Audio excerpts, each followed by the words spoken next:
कहते हैं कि जियोपॉलिटिक्स में कोई किसी का नहीं है। यहाँ एक मुल्क अपने ही मुल्क के नेता का नहीं है तो एक देश किसी दूसरे देश का हमेशा परमानेंट दोस्त भी नहीं है। और ऐसा ही हुआ इमरान खान के साथ में। इमरान खान जो इन दिनों पाकिस्तान की जेल में बंद है, प्रधानमंत्री की कुर्सी उनको छोड़नी पड़ी थी। वो इमरान खान जो इमरान खान जो तरक्की की बुलंदी तक पहुंचे, उन्हीं इमरान खान को इन दिनों जेल में स्याह रातें गुजारनी पड़ रही हैं। अब एक रिपोर्ट आई है और इस रिपोर्ट ने तहलका मचा दिया है। और रिपोर्ट ये है कि इमरान खान की सत्ता को गिराने के पीछे पाकिस्तान की आर्मी और अमेरिका का पूरा इन्वॉल्वमेंट था।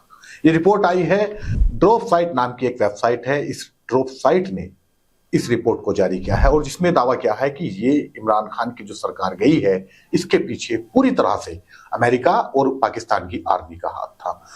इमरान खान को लेकर एप्स्टीन फाइल में भी जिक्र था, जिसमें इमरान खान को अमेरिका के लिए खतरनाक बताया था, जायनिस्ट के लिए खतरनाक बताया था। और अब ड्रॉप साइट की इस रिपोर्ट ने इस बात पर मोहर लगा दी है कि अमेरिका आखिर क्यों इमरान खान को नहीं चाहता था। हम इन्हीं तमाम मुद्दों पर बात करेंगे और हमारे साथ में बात करने के लिए डॉक्टर शुजात अली कादरी, जो इंटरनेशनल मामलों के जानकार हैं, कई देशों का दौरा कर चुके हैं, इनसे भी जानकारी, इनसे पूछेंगे कि आखिर क्या वजह रही इमरान खान को अपनी सत्ता छोड़नी पड़ी और क्यों अमेरिका इतना दखल देता है दूसरे देशों के मामले में। डॉक्टर साहब, कैसा लगता है आपको, अमेरिका जो इतनी दूर बैठा है, वहां से वो एशिया की पॉलिटिक्स चला रहा है, भारत की जड़ में वो आ चुका है, पाकिस्तान की हुकूमत एक तरह से अमेरिका की हुकूमत है, कैसे देखते हैं इस चीज को? देखिए, अमेरिकन पॉलिसी रही है, शुरू से रही है कि जिस देश में जो वहाँ के पॉलिटिकल पार्टी हो या जो सत्ता में हो, वो लोग अगर उनके हिसाब से चलें तो ठीक है, अगर उनके हिसाब से नहीं चलते हैं तो वो सारे तरीके अपना करके उनको सत्ता से बेदखल किया जाए। लेटेस्ट एग्जाम्पल हमारे सामने अभी बांग्लादेश का है, इससे पहले का एग्जाम्पल पाकिस्तान में जो है उस पर, जिस पे हम आज डिटेल में चर्चा करेंगे, और भी बहुत सारे ममालिक में ये है।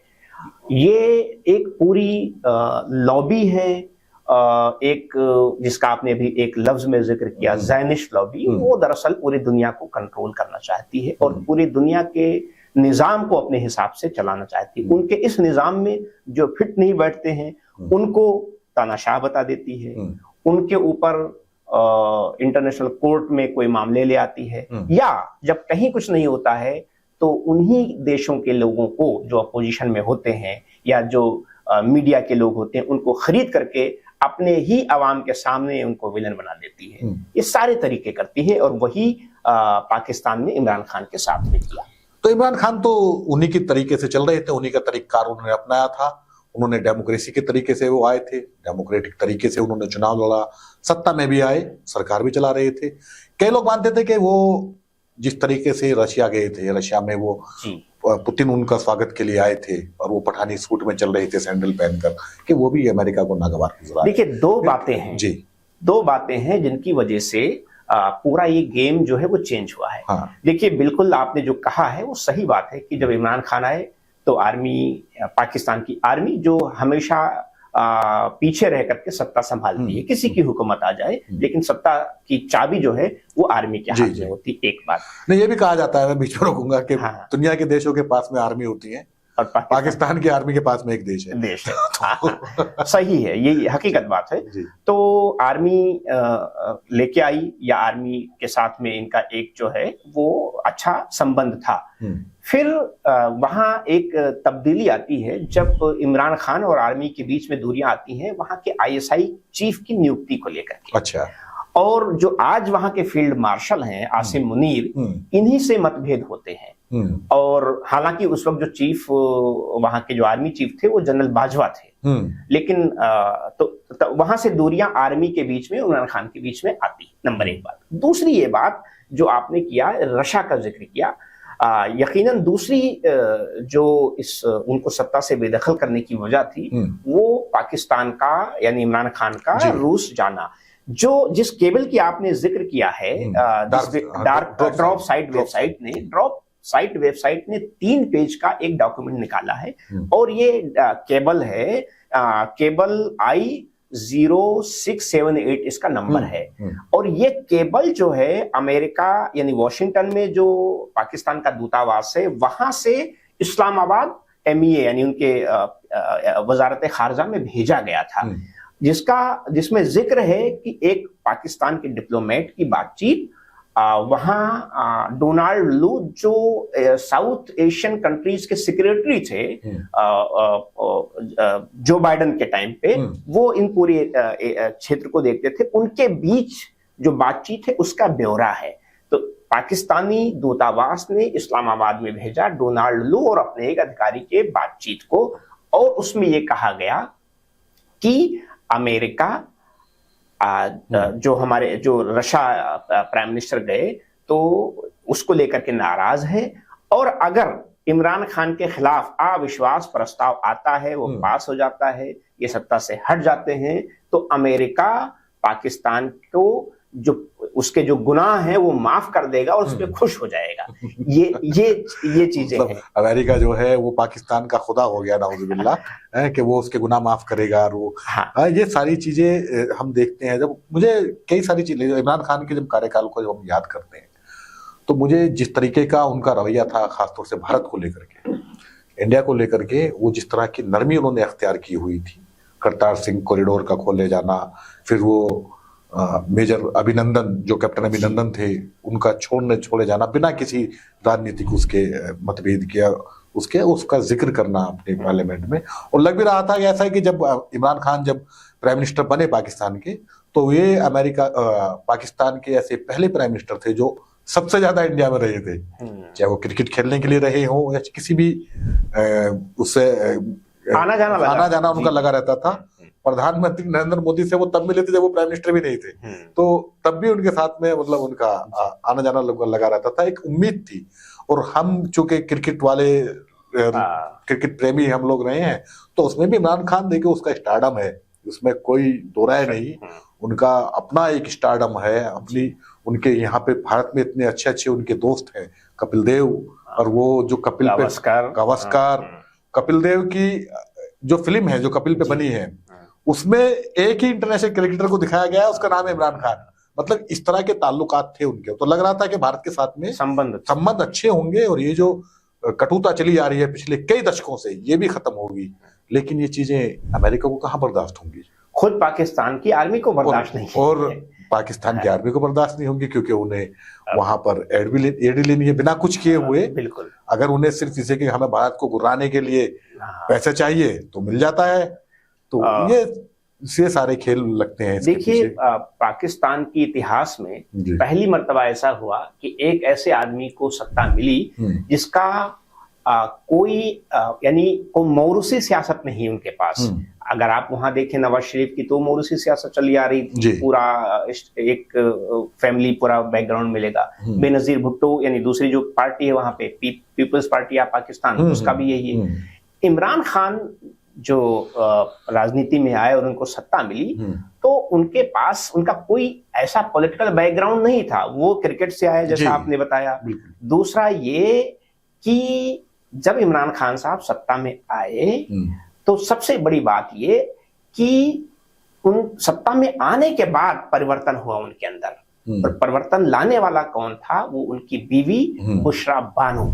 इमरान खान, देखिए अगर आप इमरान खान की जिंदगी देखेंगे ना, तो उनकी जिंदगी पूरी तरीके से पाश्चात्य सभ्यता में आपको दिखेगी, है ना, सारी चीजें। लेकिन अचानक उनके अंदर तब्दीली आती है, और वो पाकिस्तान में जो रिवायती इस्लाम है उसको रिवाइव करने की भी कोशिश करते हैं, दूसरे मजाहिब के साथ में अच्छे ताल्लुकात बनाने की कोशिश करते हैं। सिखों का आपने एग्जाम्पल दिया, हिंदुओं के लिए मंदिर जो बलूचिस्तान वगैरह में जो हिंगलाज माता इन सब के मंदिर है उसको जीर्णोद्धार नहीं, उन्होंने एक उस वक्त में एक प्रकरण आया था वहां पर कि ब्लेस्फेमी किसी हिंदू का पर वहां के मुसलमानों ने जबरन जो है ये दबाव बनाया था कि वो धर्म परिवर्तन कर ले जी। तो उसे इमरान खान ने, हमें अच्छी तरीके से याद है, तो उन्होंने सख्ती के साथ उसको उस पर एक्शन लिया और ये कहा कि जबरदस्ती इस्लाम कबूल करवाने के लिए तो पैगंबर भी खिलाफ थे। बिल्कुल, तो ये उसका किरदार है, ये इमरान खान तो अब जाहिर सी बात है ये वाला किरदार जो वहां के पाकिस्तान में जो मजहबी कट्टर वाले लोग हैं उनको तो पसंद नहीं आ रहा था।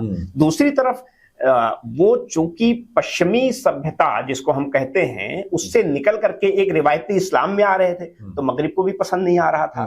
तो इमरान खान दरअसल अपने लोगों से भी घिरे थे, बाहर के लोगों से भी खतरा महसूस हो रहा था। और जो आपने जिस एप्स्टीन फाइल का जिक्र किया उसमें देखिए, जिस इस्लाम को, जिस ट्रेडिशन को आप कह लीजिए इमरान खान जिंदा कर रहे थे, उससे दिलों में मोहब्बत आती है, उससे दूरियां घटती हैं, नजदीकियां बढ़ती हैं, है ना। और ये खतरा सबसे ज्यादा जो पूरी दुनिया के अंदर फसाद फिल अर्द फैलाने वाले लोग, दुनिया में फसाद फैलाने वाले, उनको पसंद नहीं है। और वो लॉबी कौन है? वो इस्लामिस्ट लॉबी है। इसलिए सबसे बड़ा खतरा इमरान खान को बताया गया। अब जैसा कि आप जानते हैं, पाकिस्तान में इनविजिबल हैंड जो है वो आर्मी का होता है जी। आर्मी के पास जो है देश है। और फिर आसिम मुनीर को कैसे हुआ? देखिए, आसिम मुनीर ने सारे हथकंडे अपना करके और वो सत्ता में आ गए। अब इतने गुनाह आसिम मुनीर के हैं कि अगर सही से वहां चुनाव हुए होते तो इमरान खान दोबारा आ जाते। बिल्कुल, वो आते तो आसिम मुनीर की ठिकाना क्या होता? हम सब जानते हैं कि जेल में जाते। अपने एक शख्स ने अपने आप को बचाने के लिए आज यह हालत हो गई है कि पूरे मुल्क को पहले से भी गिरवी रखा है, लेकिन अमेरिका के आगे खम कर दिया। बिल्कुल बिल्कुल, है ना। वहां के अभी जो क्रिप्टो काउंसिल बनाया उसमें ट्रंप को पूरा बिजनेस दे दिया, उनके दामाद को और उनके लड़के को पाकिस्तान क्रिप्टो काउंसिल बना करके, और पूरे जखायर को आप ये भी ले लीजिए, ये सारे संसाधन दे रहे हैं। और मुसलमानों पर हमला करने के लिए मुसलमानों की ठेकेदारी भी करते हैं, और वहां हमला करने के लिए जैनिस्टों को अपने संसाधन ईरान पे जो भी हमला हुआ उस पर भी यही कहा जा रहा है कि इनडायरेक्टली अमेरिकन लोगों को पाकिस्तान ने अपना जो है स्पेस दिया, अपने बेसिस दिए। और तो छोड़िए, आप एक जिस उम्मा की बात करते हैं, कहते हैं कि हम उम्मा के संरक्षक हैं, है ना, पूरी दुनिया के मुसलमानों के संरक्षक हैं, तो क्या अफगानिस्तान के लोग मुसलमान नहीं है? सही। आप उनपे मिसाइलें दाग रहे हैं। बलूचिस्तान के लोग और अफगानिस्तान में अच्छा ईद वाले दिन दागा है मिसाइल, तो ये कौन सी उम्मा की बात है? तो दरअसल जो आपने सबसे पहले जुमला कहा कि जियो पॉलिटिक्स में कोई किसी का नहीं होता है, तो दरअसल यही है। आसिम मुनीर अपनी सियासत को बचाने के लिए, अपनी गद्दी को बचाने के लिए पूरे पाकिस्तान को गिरवी रख दिया है। इमरान खान आज जो जेल में हैं, उनकी हालत भी अच्छी नहीं है, उनकी एक आंख की बीनाई तकरीबन जा चुकी है, उनके दिल की परेशानियां हैं, गुर्दे की परेशानियां, उनके बच्चों को मिलने नहीं दिया, वीजा नहीं दिया जा रहा है बच्चों को आने के लिए, उनके घर वालों को नहीं मिलने दिया जा रहा है। उन सब की दो वजह है। एक ये कि इमरान खान मगरिबी जो एक पूरा सिस्टम है उससे निकल रहे थे। दूसरा ये कि पहला वो शख्स था पाकिस्तान के अंदर जिसने वाकई में जो ट्रेडिशनल इस्लाम है उसको रिवाइव कर रहा था। और याद होगा आपको कि यूनाइटेड नेशन में यही इमरान खान थे जिन्होंने इस्लामोफोबिया के खिलाफ जो है वो एक प्रस्ताव लेके आए, और आज इस्लामोफोबिया जो डे मनाया जाता है उसी में। ये सारी चीजें ना ज़ायनिस्ट लॉबी को पसंद है, ब्लास्फेमी को लेकर के जिस तरीके से वो मुखर हुए थे, वो सारी चीजें। और इसके साथ ही पाकिस्तान के एक मशहूर राइटर हैं, उनका नाम अनवर मकसूद जी, उन्होंने एक आर्टिकल लिखा था, और जब इमरान खान को जेल में डाला गया तो उन्होंने कहा था उसमें कि इमरान खान अगर जेल के अंदर ही मर जाते हैं तो वो सद्दाम हुसैन कहलाएंगे, और अगर वो जेल के बाहर आते हैं वापस तो मंडेला। तो कि उनके सामने नुकसान किसी भी मामले में नहीं है, ये उनका कहना था। उनकी बात से और अब जो ये रिपोर्ट आई है, हम चर्चा इस बात पे कर रहे थे दोनों मिलकर, ये जो रिपोर्ट आई है ड्रॉप साइट की, इसका क्या असर आपको लगता है? क्या पाकिस्तान में सत्ता परिवर्तन होगा, बगावत हो सकती है, इमरान खान के चाहने वाले लोग सड़कों पर आ सकते हैं इस चीज को लेकर के? देखिए, हालांकि हुआ तो देखो एप्स्टीन फाइल में भी इमरान खान का नाम आया था कि ये खतरनाक आदमी है, तो तब भी कुछ नहीं हुआ। और अब देखते हैं ड्रॉप साइट की जो ये रिपोर्ट है, इस पर देखना है कि क्या हो सकता है। पाकिस्तान आज पूरी तरीके से कंट्रोल्ड स्टेट बन चुका है। हम लोग चूंकि इतना फॉलो नहीं करते हैं, वहां की मीडिया पूरी तरीके से कंट्रोल्ड है। हम अपने यहाँ मीडिया का रोना रोते हैं, गोदी मीडिया का। यकीनन हमारी मीडिया ने सारी हदें पार कर दी हैं। लेकिन अगर हम पाकिस्तान की मीडिया देखेंगे तो पूरा स्टेट कंट्रोल्ड है। मैं तो वहाँ के अक्सर शोज देखता हूँ, वहाँ के दुनिया न्यूज भी देखता हूँ, और वहाँ का एक ABN है, बहुत सारे चैनल्स देखता हूँ। पहले वो लोग जो क्रिटिक हुआ करते थे, आज वो सब के सब सरकार की हाँ में हाँ मिला रहे हैं, और जो क्रिटिक हैं वो देश छोड़ के जा चुके हैं। तो कंट्रोल्ड मीडिया है। दूसरा, अभी 4 महीना पहले लाहौर में फलस्तीन के फेवर में एक लंबी जुलूस निकली थी, निकला था, और जुलूस को ऐसा तितर बितर किया, हजारों लोगों को जेल में डाल दिया और सैकड़ों लोगों को जख्मी कर दिया, कहीं कोई खबर नहीं, कोई वो नहीं हुआ। तो मेरा कहने का मतलब यह है कि अभी हमें उम्मीद नहीं नजर आती कि पाकिस्तान की आवाम बगावत करने के मूड में तो है, लेकिन उसको स्पेस नहीं मिल रहा है। लेकिन जो आर्मी है वो पूरी तरीके से, जब वो फलस्तीन जैसे मुद्दे पे क्रश कर रहे हैं अपनी ही आवाम को, तो वो इमरान खान के जब फेवर में आवाम निकलेगी तो कैसे आएंगे। तो ये सारी चीजें हैं, अभी उम्मीद नहीं है। एक उम्मीद थी इंटरनेशनल, जैसा कि जब ट्रंप आए थे तो याद होगा कि बहुत ही मुखर होके ट्रंप की प्रशासन के कुछ लोग जो है वो पाकिस्तान पे प्रेशर डाल रहे थे कि साहब इमरान खान को गलत तरीके से डाला गया, उनको निकाला जाए। तो उसके लिए आसिम मुनीर ने बेहतरीन इंतजाम कर दिया कि जो पता है वो ट्रंप के मूड को जानते हैं कि ट्रंप बिजनेसमैन हैं, इनको कुछ दे दो कुछ ले लो। तो ज्यादा दे दिया और एक चीज ले ली कि उनकी सत्ता बरकरार रहे। तो बिल्कुल ये फैज ने सही कहा था इनके बारे में कि हम के ठहरे अजनबी इतनी मुलाकातों के बाद फिर बनेंगे आसना कितनी मुलाकातों के बाद, और कब नजर में आएगी बेदाग सब्जे की बहार, खून के धब्बे धुलेंगे कितनी बरसातों के बाद।